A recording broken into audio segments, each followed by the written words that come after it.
John, dear, the doctor just finished examining your mother. What did he say? It seems like her condition is worse than I expected. He said she'll be hospitalized right away. Oh, I see. Are you okay? Yes, I'm fine. I was prepared for that since I found out about her disease. But maybe she'll improve after her treatment. I think she'll be fine. You're just saying this because she's not your own parent. Please don't say that. It hurts my feelings. But aren't you pleased my mother got sick? What? I don't understand what you're talking about. She always treated you like her daughter-in-law, right? Well, that's true, but there was nothing bad about that. Okay, I see. You're a very kind person. Yes, of course. How could I forget? You know, it's very sweet of you that you suddenly started to love her when she got ill. Listen, John, I am really sorry about what happened to your mom, but you shouldn't say things like that. How about I come to visit you today so we can spend some time together? You know how much I love you. I really want to support you. No, you know what? It's all good. Don't worry about me. I'm sorry I talked like that. I wasn't right. I don't want to put any pressure on you. Don't worry, I understand, John. Everyone would become upset if their parents got sick. I get it. I'm here for you. Anyway, when will you return? It seems like your mom really wants to see you. Well, it'll be hard for me. You know I have been working hard recently. We're busy now at work this time of the year. But can you come after your work? I don't think it's a good idea either, because by the time I get to the hospital, it'll already be closed for the visitors. How about your lunchtime? Or let's say Saturday or Sunday? No, I can't. What do you mean? You work without any weekends? That's not good. I remember when I used to work full-time, I worked a lot, but never on my weekend. It's different nowadays.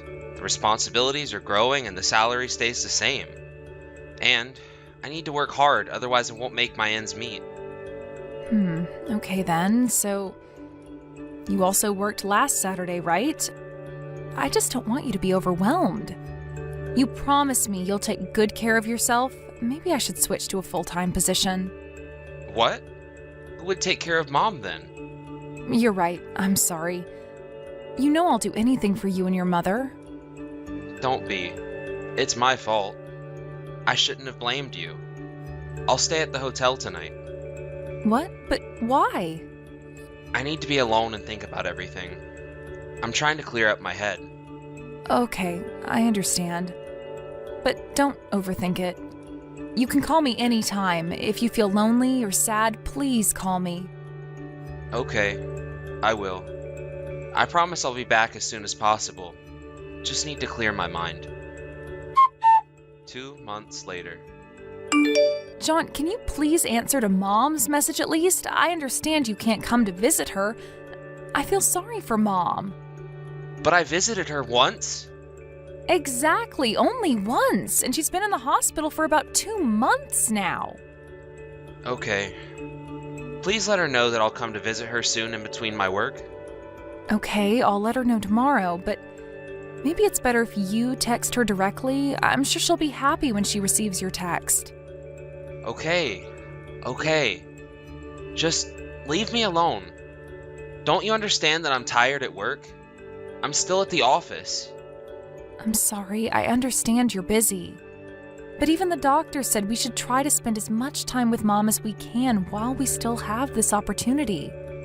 And you know I also work part-time, so I can't really be there every day. Also, you know your mom, she's not a big fan of me. She really wants you to come. But I really can't right now. Don't blame me. My mom didn't get sick because I didn't come to visit her. Maybe that's true, but she's definitely getting weaker now. Her condition becomes worse every day. Before that, she always argued with me and she treated me like I was her enemy, but now when I come, she's just silent. That scares me. Don't worry about that. I think that's good, though. You come to visit her, so she changed her mind about you. Isn't that good? Listen, that's not what I'm trying to tell you. My point is that you should be nicer to your mother. But that's what I'm trying to do. I came to visit her, but just because I can't come to visit her that often, I'm asking you to help me. Well, but you do have time to go out to the pub. Why can't you call your mom during that? What? What do you mean? I don't understand you, Samantha. Well, I saw several bills coming to your bank account from restaurants and pubs. Oh, are you checking my bank account every day? That's terrible. You really ruined my mood now. Yes, I do check out, but that's only because I take care of our household bills. Listen, that was just several times for work. We went out with our customers. That's not what you're thinking about. It's not like I hang out with somebody. That's all part of my work.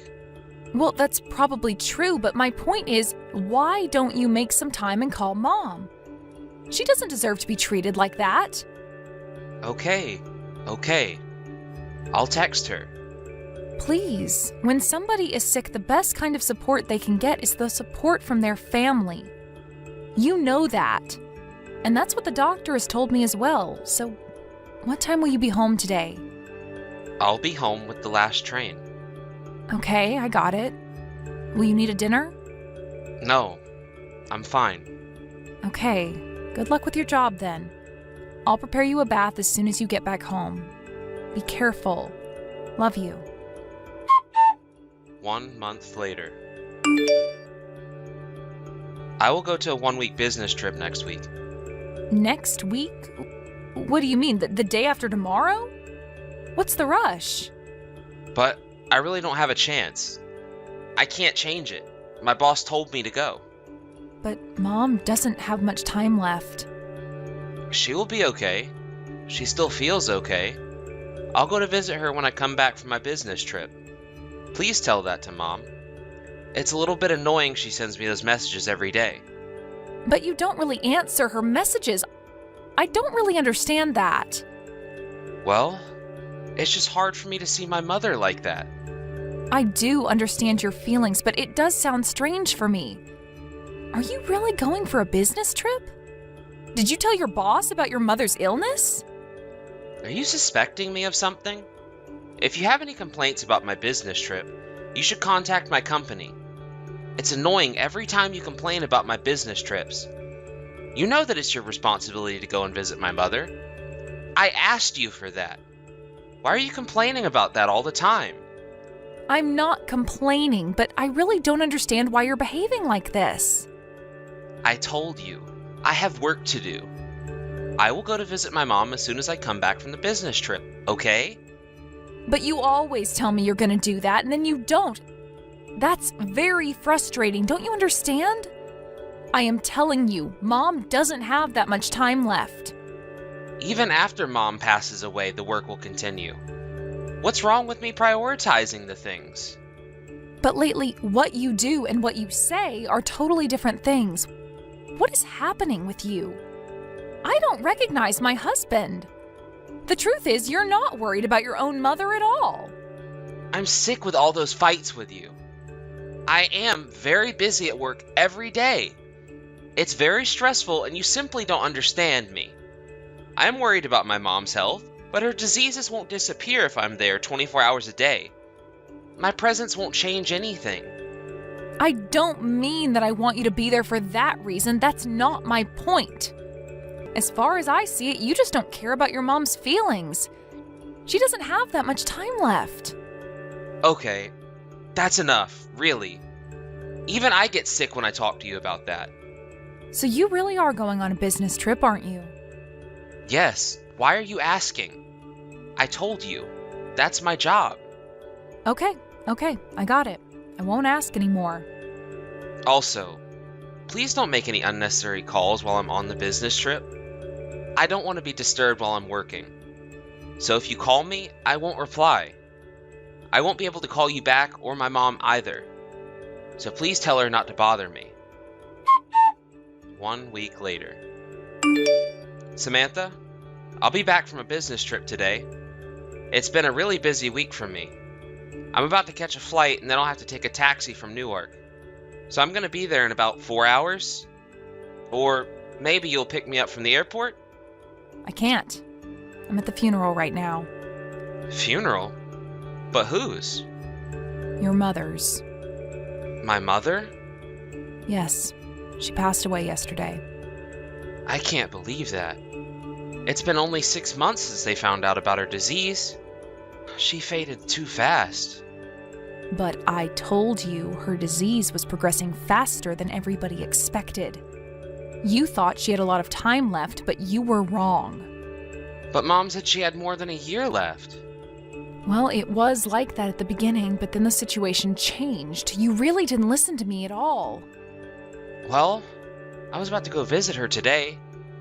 I don't believe you. You're lying to me. Or is it a bad joke? Listen, I don't joke about things like that. Are you an idiot? How can you think about me this way? Why don't you call me immediately after she was gone? You should have contacted me right away. It's because you told me not to call you. And it was your mother's will as well. What? Yes, she knew it wasn't your business trip. She told me to divorce you because you're having an affair. What? You didn't even come to visit her in the hospital because you were having an affair, and she knew that. She was the one who told me that. Also, she told me not to bother you before she passed away. Wait a minute. Why are you telling me that right now? My mother was sick. I didn't have an affair that time. Why are you accusing me of that? Because I know that, John. I also contacted your company. Stop. Did you? Why? I don't understand. Why did you do such a selfish thing? That wasn't right. If you're trying to complain, please contact your boss. Well, I was on a business trip for a while, but it wasn't like I was having an affair. Your mom told me to check up on you a month ago, so I hired a detective to check on you. I know you were having an affair with a young intern at work. You bought her expensive brand name goods, you were having fun together at her apartment. I know everything. Did you know about that while I was on my business trip? Why are you still lying? It wasn't your business trip. I didn't ask you about anything because your mom asked me not to do that. She said she wanted to believe in you one last time. She texted you, right? She said, I want to talk to you, John. Please come. But you never did. I didn't expect she would pass away so fast. At the same time, you were fast in spending all the money for your affair. And even worse, you borrowed all that money. It wasn't yours. I know that. You planned to pay it back when you get your inheritance. I really want to see my mother. It's too late, John. The cremation ceremony is later this afternoon. I'm coming right now. Can you please wait? I think all your relatives will be excited to meet you. They all know you have an affair and that you cheat on me. I can't get over how mean you are. How about you also know that you won't get a penny from your mom? Will you still come? I'm just curious. What do you mean? I'm her only child. Yes, you are, but your mom wrote on her will that all the inheritance would be passed on to me. Even if that is true, there should be a residual amount that should go automatically to my account, because I'm her son. I'm sure I will get it. No, you won't. I will get that as well. The residual amount is also mine. But I don't get it. Why you? It was your mother's will. I'll get about $20,000 altogether. 20,000? But it should be more there. The insurance money should have been included as well. Did you forget that you've been receiving money from your mom a lot? Those were all her savings. It's all a lie. What am I going to do now? I have a lot of debts. Oh, you are a poor boy. You'll survive. I guess now your affair will break up with you. Samantha, I'm sorry. I wasn't right. I'll break up with my affair. I only want to be with you. I don't care about it anymore, honey. I'm getting a divorce. Please don't do it. Maybe you think you'll be able to pay your debts if you stay with me. What a fool I was. No, you don't get it. You're more important to me. That girl's just nothing serious. Trust me. I was so stupid all that time. First of all, you didn't protect me when your mother was bullying me. Then you forced me to take care of her when she got ill. I handled all that, managed to get a good relationship with your mother, and to top it off, you were having an affair all that time. It was all my fault. I'm sorry. I'll never do something like that again. Please give me the last chance. I gave you so many chances before. You are the one who threw them away. I do not want to be with you again. All you deserve is a divorce. A few hours after that, my husband, if I can say so, arrived. All his relatives knew about his affair, so he didn't stay long. They all supported me and said that I deserved to get the inheritance money from my mother-in-law. So I did that. In a couple days after that, I submitted all the necessary documents for a divorce and finally became free after all that nightmare. My mother-in-law also left a letter from my ex-husband where she told him everything she thought about him. And it wasn't a nice one at all. Probably that's one of the reasons he approved the divorce easily. He finally started feeling guilty. He actually cried when he signed the divorce papers. I got all the money, and as for him, looks like he lives alone and constantly borrows money from his friends and relatives. I also know that he pays alimony to the person he had an affair with. I heard that they broke up because he ran out of money and became a broke man. He sometimes tries to call me, but I ignore his calls. Actually, I decided to change my number so he can't reach me anymore. It's been 2 years now since that all happened. I don't blame my mother-in-law anymore and only keep good memories. I visit her grave every year. I am very grateful to her. She helped me to find out about my husband's affair. Her money helped me after the divorce, and then I finally found a good, well-paying job. I don't know what will happen to me, but I will do everything to live my best life. Thank you for watching and listening. We hope you enjoyed the video. Don't forget to like this video and subscribe. Also, feel free to leave a comment about what you thought of the story. We look forward to seeing you at the next story.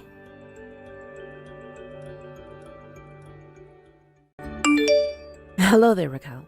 Are you still not back home yet? Hello, Donna. No, sorry, I'm still not back home yet. But why do you ask? Was there something you needed from me?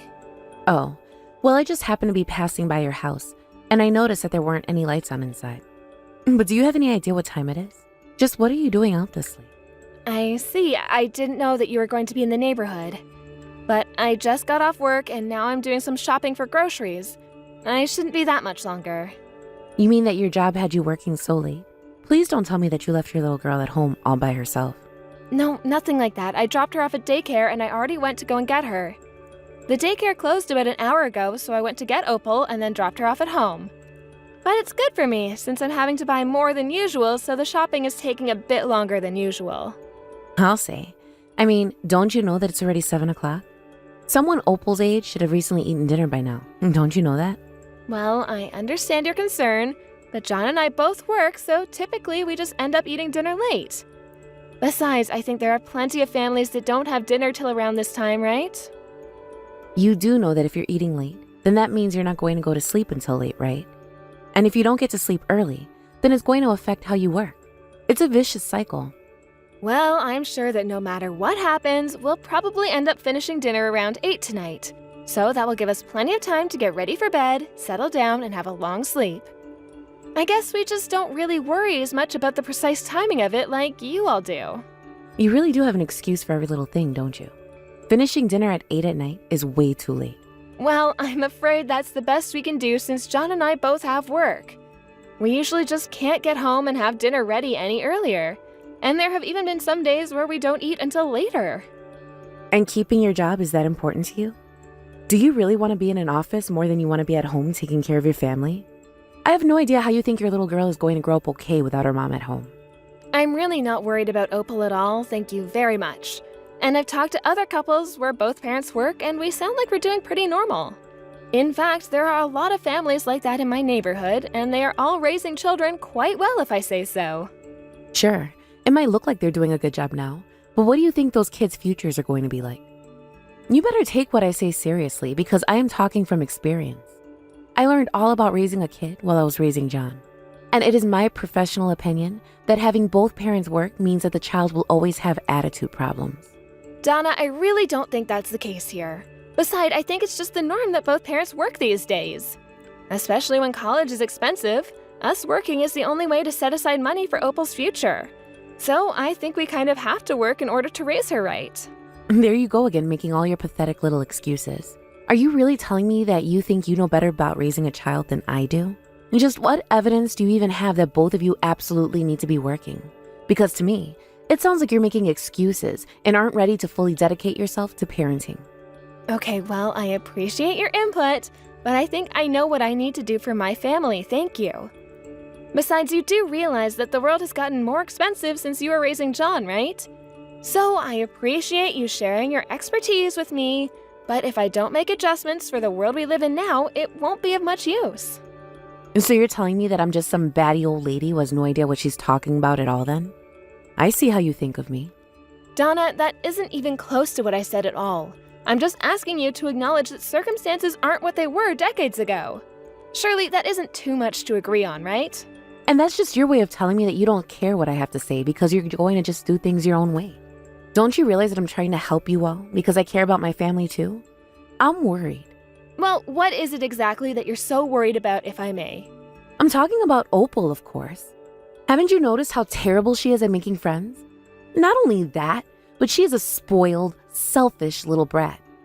Well, she just started at elementary school, so hopefully she learns a bit about sharing and making friends there. Well, the reason I'm worried is because I'm not sure if the problem is all Opal's. I mean, she must be learning to have that attitude from someone, and I think that someone might be you. And you should know just how embarrassed I am to have a granddaughter who acts that way. Raquel, are you there? I just wanted to let you know that I heard about the school's annual camping trip, and I want to come along. This way they can have more cars to help take the kids to the camping site. Oh, right, we saw a flyer about that. But we've actually never done anything like that before. Okay, well, Opal is in elementary school now, so I think you should let her do this. I mean, they do it every year, so the kids must really, really enjoy it. Besides, what else can you do to get the kids and parents all doing something fun together like that? Right, but I thought that it was really just more for the kids, no? In fact, it's exactly that part of it that worries me so much. Oh, it's fine. They also have 3 or 4 parents up there to keep an eye on everything. There's nothing to worry about. But I heard that this year they're going to put the kids up in some kind of cabin they have up there, so I don't think the parents are really needed anyways.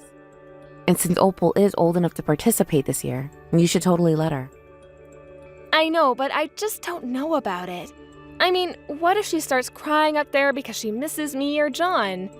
I just don't know if I'm ready to trust my child with someone in the mountains overnight. She doesn't even have any older siblings to watch over her. I know, but this is for the kids, her classmates. She'll have plenty of fun, and nothing's going to happen at all. I really think that you're overthinking all of this, Raquel. But you can't really say that there's no danger at all, right? What if she falls into a river, or if a bear wanders onto the campsite? Oh, don't you worry about that. This is a large campsite, and they have all kinds of safety measures in place for those kinds of things. Besides, the streams around there are just that, streams. I doubt the water would even go up to Opal's knees. And it's not like there aren't going to be any adults there. People are still going to be keeping an eye on the kids and all that. Basically, as long as the kids follow the rules of the campsite, there really isn't anything bad that should happen to them at all. So I really don't think you need to worry this much. So you're sure that the campsite and the parents are really strict about keeping an eye on the kids? And it really is a popular event for the children at Opal's school? Raquel, this is an event that the school has been putting on for over 10 years now. Obviously, there's some risk of danger, but it's going to be a good experience for the children. I mean, this is about more than just giving them good memories of summer break. Opal could learn some valuable life lessons in something like this. Besides, sooner or later, you're going to have to accept the fact that you're going to have to let your daughter out in the world to make her own decisions. I know. And you're right, this could be a really good chance for her. But I guess I'm just a little jealous that we haven't done anything like this as a family. I know, but I know some people from the school who run this. You know, John's school used to do something similar, but could never go because I was too busy taking care of the house. I also wish that I could have gone along with him, though. I'm sure it would have been fun for both of us. You might be right about that, Donna. But anyways, we've already talked about how much trouble Opal has been having socializing, so I really think you should think about letting her go on this. And besides, I'll be there, so it's not like you won't know anyone there. I promise to take good care of her, okay? I'm just curious, is that why you're volunteering for this in the first place? Well, in many ways, I just wanted to make sure my granddaughter grows up well. Oh man, that camp is so fun. Although I have to say I'm not sure I would do that again if they make the adults stay in a tent again.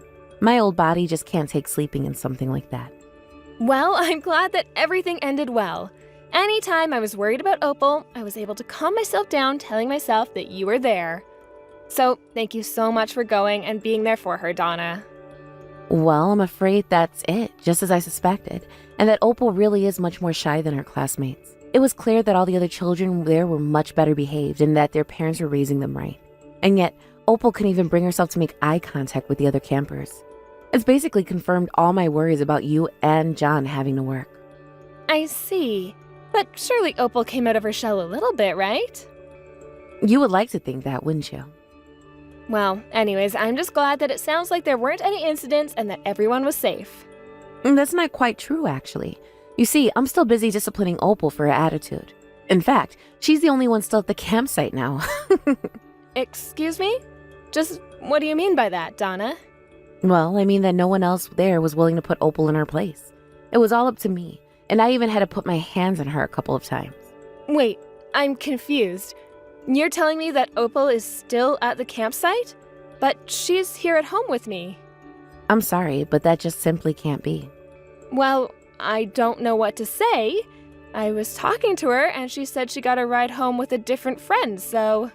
What are you talking about? When in the world did she manage to sneak into someone else's care? Donna, are you sure that you didn't mix up Opal with another child there at the camp or something?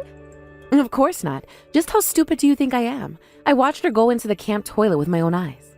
Right. Well, I am sitting here looking at Opal with my own eyes. So I think there must have been some mistake made somewhere. You didn't trap someone in the bathroom and leave them up there all alone, did you? I don't know. I don't know anymore. Well, I wouldn't bother coming home without checking into that first. I mean, the sun is going to be setting soon. If you really did leave someone all alone in the bathroom, then you need to go and get that fixed right now. Donna, are you there? I finally figured out who it was that didn't come back from camp today. So you mean that there really was someone left up there in the mountains? That's right. It was Opal's cousin, Cindy. She was the only little girl who didn't make it home after everyone else did from camping. But I don't get it. She was in the exact same clothes that I had seen Opal wear earlier. Well, apparently there was some kind of accident and Cindy's clothes ended up getting dirty, so Opal lent her an outfit to put on before they all went home. And since Cindy is only a year older than Opal, that might look quite similar. I mean, they're basically the same height and are related. I don't believe this. This is really bad. I have to get back to the campsite right now. So you feel the need to go up and get the person you abandoned up there only after you realize that it wasn't Opal? Because I would think most people would be worried about the person no matter who they were. Well, yeah, sure. But Cindy isn't even my grandchild like Opal is. If Cindy's family knows it was me, then they are going to get really, really upset. This could really get bad for me. I have to go and find Cindy right now. Well, I already called the campsite and asked them to keep an eye out for a missing little girl. But I still haven't heard back from them, so I guess that means they haven't found anyone yet. You mean that they still haven't found Cindy? But how can that be? It's not like the campsite was even that big. Well, apparently the staff are all worried that she might have been taken away by the river. Apparently there was a lot of rain earlier and it raised the water levels quite a bit, so that's where their minds are. But that can't be right. Cindy was only in 3rd grade. You don't really think that she would happen to wander to the river in the pitch dark, do you? I mean, even if she did, surely she's just waiting downstream or something, right? Well, I would think, were that the case, that someone would have found her there already. Besides, it's not like being a 3rd grader really means much in maturity in the grand scheme of things. You left a little girl alone in the woods. Who knows what she might have done from fear? What do you mean? You can't really be trying to put this on me, right? I didn't do anything bad at all. It was Cindy. She shouldn't have been in Opal's clothes. No, I'm pretty sure that this is all your fault. And when I was asked by Cindy's parents about if I had any idea where she was, I was really conflicted about what to tell them. But in the end, I knew that I just had to tell them the truth. And what does that mean, huh? I just told the truth about what had happened. Now they're going back up to the campsite to look for their daughter. If I were you, I would be asking a higher power to make sure they find her safely. Hello, Donna. I'm just messaging to let you know that they found Cindy. They did? Are you sure? Oh, thank goodness. That is amazing news. Cindy's family ended up bringing a bunch of people up into the mountains to look for her, you know. Even some local hunters joined in and offered the services of their bloodhounds. Not only that, but apparently the police and rescue teams were up there too. If they didn't find her with all those people, then I'm not sure they ever would have been able to. Well, what about Cindy? Was she okay? Was she even alive? She was alive, yes, and more or less uninjured. But just in case, they took her to the hospital to be examined. But there were no obvious large injuries or anything. That's a relief to hear. And of course, everyone blamed you for the whole thing. So I think the most you can hope for is a light sentence for what you've done. But either way, I think that you can expect Cindy's family to bring you to court over this. I would start looking for lawyers now. Oh, this is just ridiculous. It was an accident. Did you tell Cindy's parents that I meant to do that to Opal? Yes, I did tell them that you meant to do it to your own granddaughter instead of Cindy. But strangely enough, that just made them even more upset. I guess they don't really care what you were trying to accomplish with that. And just so you know, had that actually been Opal that you left in the mountains, I would do the same thing to you. But what did Cindy's parents actually say? Maybe I should go and apologize to them, smooth this all over. Yeah, I really don't think that's a good idea. They are both furious with you. In fact, they want you to go to their house tomorrow to apologize to them. I see. And that's where they're going to try and nail me with all of these exaggerated accusations. I don't think that's the most accurate way to describe what's going to happen. I mean, do you really not think that you're at fault for any of this? Of course not. I meant to do that to my granddaughter to teach her a lesson. So how could that be wrong? Donna, if anyone here needs to be taught a lesson, it's you. I mean, you keep going on about needing to teach Opal manners, but you're one of the worst people I've ever met. I mean, you literally abandoned a child in the mountains just to try and prove a stupid point. How dare you talk to your mother-in-law like that? Just who do you think you are, huh? I'll have you know that I have more experience child-rearing than you ever will. You really think that you know better than me? I think that you stopped actually learning anything new a few decades ago and just started assuming that what worked for your generation applies to all of them. Basically, your ideas are just outdated. You can try and justify your actions all you want, but I can't think of anyone who would buy them. In fact, you're probably going to save yourself a lot of trouble by just keeping your mouth shut. How dare you talk to me like this? Don't you realize how terribly rude you're being? Sorry, but I don't really feel like censoring myself to make you feel better. In fact, you're lucky that I'm not saying what's really on my mind. If Opal wasn't sleeping, I would be screaming at you like I really want to. But I guess I'll just have to satisfy myself by telling our family about what you did to Opal. You wouldn't really do that to me, would you? You know, the fact that you don't want this getting out says basically all that I need to know. But yes, I am going to tell everyone, and I doubt that many people are going to want to hang around you after they learn what you put Cindy and her poor family through. I'll be totally ostracized from my family for something that wasn't even my fault. Wow, you really are just delusional if that's actually how you think. But it's the truth. You're all trying to set me up, aren't you? This is also that you can pin the blame for this on me. What in the world are you talking about now, Donna? I mean that you never wanted me to straighten out Opal, even though I told you I knew the best way how. You have to know that everything I did was for her sake, but I understand that maybe I overdid it, and I'm sorry. Please don't do this to me. So now you're sorry. Where did this come from? Well, you said that you were going to tell everyone what I did, so I just want you to know that I realized what I did was wrong. Now I'm forgiven, right? No, I don't care what you say. I am still going to tell everyone. As for the lawsuit, that is entirely between you and Cindy's family. So anyways, like I suggested earlier, you might want to look into getting a lawyer. But why? Why would I need to get one? They're not really going to sue me over a little mistake like this, right? Donna, the only person you are trying to fool at this point is yourself. but you really need to take responsibility for your actions. I mean, do you really expect Cindy's parents to just let you go after what you did to their daughter? But this can't be happening. I can't really be getting sued, right? Yes, you are. You just need to accept that and get over it. Not only are they going to sue you for damages, they're going to sue you for all the money that went into searching for Cindy. This is not going to be a small amount of money, okay? But I don't even have that much in savings. What am I supposed to do? I'm just a poor old woman. They wouldn't really do this to me, would they? I don't know why you keep asking me about a lawsuit that is going to come from other people. In fact, I think that this conversation is over. I have told you all that you need to know. Whether or not you choose to accept what I say is up to you. But either way, you are going to have to deal with the fallout of this, okay? And it is not going to be fun. And quite frankly, I think you deserve every punishment that is about to come your way. After that, Donna showed up to Cindy's parents' house the next day. I told her that they threatened to call the police if she didn't, so there was no point in trying to run. At the house, Cindy's parents really laid into Donna and she could do nothing but cry into her hands. They made it clear that they didn't care at all that Donna meant to do what she did to Cindy to Opal instead. That only made them more upset that Donna would do that to anyone's child. They brought her to court and it was over quite quickly. Donna had to pay a huge amount in legal fees and ended up losing all of her savings and assets. Then my husband and I told her that we never wanted her in our lives again. In fact, most of our family cut her off.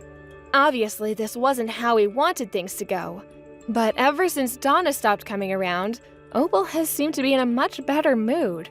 Her and Cindy have even started hanging out more because Opal was nice enough to share her clothes with her. As her mother, it makes me really proud to see Opal coming out of her shell on her own terms. I knew that given enough time and socialization that she could do it. I almost wish we still talked to Donna just so that I could demonstrate exactly how wrong she was.